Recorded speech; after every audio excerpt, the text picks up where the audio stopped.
AI को लेकर बड़ी चर्चा हो रही है। आर्टिफिशियल इंटेलिजेंस का सरकार भी अपने तौर पर अपनी योजनाओं और बाकी सारी चीज़ों में बड़ा इस्तेमाल करती है। इस्तेमाल करना चाहिए, बहुत ज़्यादा डिपेंडेंसी इस पर बढ़नी चाहिए, नहीं बढ़नी चाहिए? आपका क्या एनालिसिस कहता है?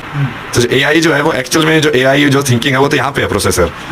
अब उसने वो बाहर बनाने की कोशिश कर रहा है और वो उस कोशिश में इसको तो जैसे बोलता है ना, कली पुरुष का ये ना पूरा जाल ये कि वो बाहर वाले जाल में तुमको फंसा के रखना चाहता है, अंदर नहीं जाना चाहता। वो चाहता ही नहीं कि तुम बैठ के अंदर वाली चीज़ को समझ लो। जिस चीज़ ने वो चीज़ बनाई है यदि उसको समझ लिया जाए, जिस चीज़ ने एआई बनाई है यदि मैं उसी चीज़ को समझ लूँ पूरा, तो क्या मैं एआई से बेहतर नहीं हो जाऊंगा? एआई से बेहतर हो जाऊंगा। बट तुमको एआई वाले चाहे डर की वजह से चाहे किसी भी तरीके की वजह से उस चक्कर में फंसाया जा रहा है भाई। अब एआई के यदि हम अपने सारे ये सब सवाल जवाब इसके ऊपर ट्रेन कर दें, अपने सारे संस्कृत वेद इसके ऊपर ट्रेन कर दें, तो आप उससे कोई भी सवाल पूछोगे आपको किसी शास्त्री उसकी जरूरत ही नहीं पड़ेगी फिर, क्योंकि सबसे बड़ी शास्त्री तो वही बन गया आपकी एआई। उसका सब पता है सारा ज्ञान, तो आपको सारा ज्ञान घर बैठे मिल जाएगा। बढ़िया यूज भी है उसका सिखाने के लिए, एजुकेशन के लिए। दोस्तों, एआई और शास्त्रों को लेकर आप क्या सोचते हैं? जब हमने इस प्रश्न को देखा तो हमें लगा कि बहुत सही है कि एआई को अगर जो है शास्त्रों से ट्रेंड किया जाए तो हमें लगता है कि वो ट्रेनिंग जो है आम लोगों को शास्त्रों की पहुंच आसान हो जाएगी।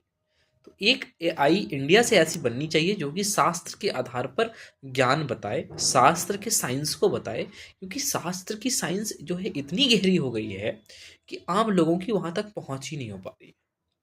मैं शास्त्रों को अगर एक तरफ रखूं और वर्तमान विज्ञान को एक तरफ रखूं तो व्यक्तिगत मेरा मानना ऐसा है कि शास्त्र ज़्यादा साइंटिफिक हो जा रहा है। उन्होंने जो ढूंढा है, उन्होंने जो पहले रिसर्च करके रखा है, मेरी पहुंच ही वहां तक नहीं हो पा रही है। इसलिए हम उसे दोबारा ढूंढते हैं, दोबारा खोजते हैं और हम कहते हैं कि हमने विज्ञान में इनोवेशन कर लिया। अगर हम शास्त्रों को जान लेंगे तो जो हमारे पुराने ज्ञान हैं वहां तक तो मेरी पहुंच ऐसी ही हो जाएगी।